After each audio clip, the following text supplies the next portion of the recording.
the story of the Nephilim, the sons of God, was right before the flood. So it's like these events are not disconnected. This is leading toward the flood. You know, when you grow up in church, you don't really hear anything about the flood except for people were really bad. Okay, what does that mean? Obviously, it's a perspective thing. So what does it mean really bad? Like, why would God destroy the whole earth? There's a reason why God flooded the earth, okay? People don't understand that God didn't just flood the earth because the earth was full of evil, the end. Okay, when you read the book of Enoch and you read the book of Jubilees and Jasher and you read these other ancient texts, you get a more clear understanding of why God flooded the earth. God flooded the earth because there were no more humans left in it. Noah and his family and his sons were the only beings that were pure in generations, the Bible says. That means genetically pure. They were the only ones left that were pure genetically. They were the only humans left on the earth. Everybody had already interbred and mixed in with genetic, angelic, animal, hybrid, DNA, mixed things. Most of the people had been corrupted. They had this sons of God. They had this angel DNA. They were giants. And then according to the book of Enoch, they were like cannibalistic. They were horrible. This was what we call the seed of Satan, okay? The seed of the serpent. The Bible talks about the seed of the serpent, and it talks about the seed of man. This is what it's referring to. These animal, human, hybrid, angelic, perverted creatures of God's perfect genetics. A question that often gets asked, if God flooded the earth to destroy the Nephilim, how were there Nephilim afterwards? Well, I think that this is an interesting question. And there's actually a lot of differing ideas and quite a lot of debate on how this actually happened. Some people believe there was like a second incursion, that the angels came back and did it again.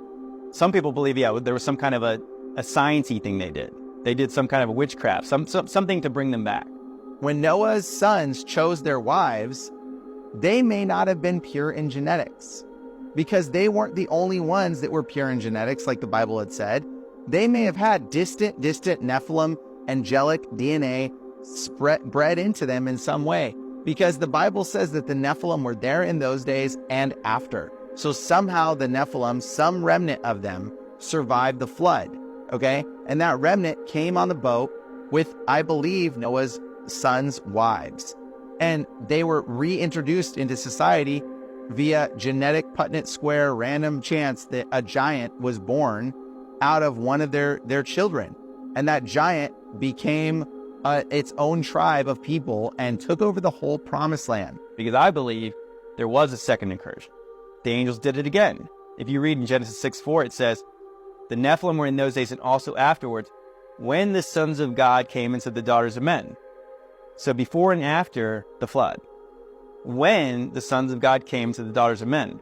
For me, it's hard to believe in the second incursion theory because I believe that God flooded the earth literally to end the first generation of giants. And if there was a second incursion, then that would just bring back the giants again. So I think it had to have come from the genetic gene pool. And also it mentions in the book of Enoch that Michael's talking to Raphael about how the punishment that God put on these first initial angels that slept with the women, it was such a severe punishment, anyone's heart that hears about it would be softened by it. And basically that no man nor angel shall ever partake in their portion of judgment or punishment again. And also mentions whose reins are not troubled, meaning like it will change your direction, knowing this punishment was so severe for these angels that no angel would ever do it again. However, I do believe there is attempts to try to recreate the fall, and I think a lot of satanic practices are just that. They're trying to entice angels to sleep with women again, and a lot of these satanic rituals. So I don't believe any of the angels have ever done this.